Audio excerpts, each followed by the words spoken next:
Have you seen the movie Twister? It's been 20 years since that movie came out, and there's still a scene stuck in my head. It's when Bill and his ex-wife Jo are chasing a tornado. They decide to drive their truck into a field down a well-traveled ditch instead of staying on the road. Not their brightest moment. They think this will get them ahead of the tornado, but instead, the road entraps them. No matter how hard they try, they can't escape the dirt walls that the ditch carved over time. And to make matters worse, the road dead ends at an old wooden bridge. Ultimately, the tornado catches them, destroying their truck. Bill and Jo narrowly escape by jumping out and taking shelter under the bridge. Whew. It's an intense scene, and everybody knows that they're going to get trapped. That's what happens when people drive into ditches. They get deeper and deeper until there's no way out. The same is true for how our brain works. The more we travel down certain roads with our thoughts and actions, the more we carve out ditches, or what scientists call neural pathways, in our brain.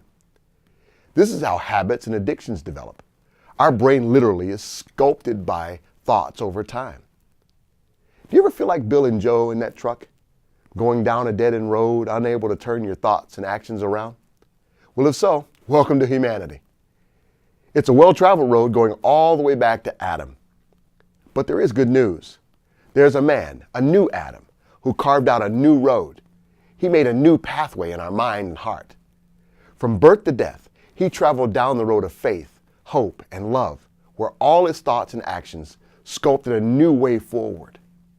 Psalm 1 speaks of the man who lives his whole life faithfully and righteously, creating a road of blessing for all to travel. Blessed is the one who does not walk in step with the wicked, or stand in the way that sinners take, or sit in the company of mockers, but whose delight is in the law of the Lord, and who meditates on his law day and night. Jesus is the one this psalm points to. The day and night delight of having all our thoughts and actions traveling down God's road of blessing has been carved out in Jesus. And Jesus doesn't intend to travel alone. He cut the path and invites us to join along for the journey. Jesus meets us at the dead end of our road, destroying all that entraps us, saving us to walk with him on a new road of blessing. And as we walk with him, step by step, our thoughts and actions conform to his, where blessing and delight will become a way of life. So next time you see a twister, ditch the truck, find the true path, and walk with Jesus. I'm Jeff Broadnax, speaking of life.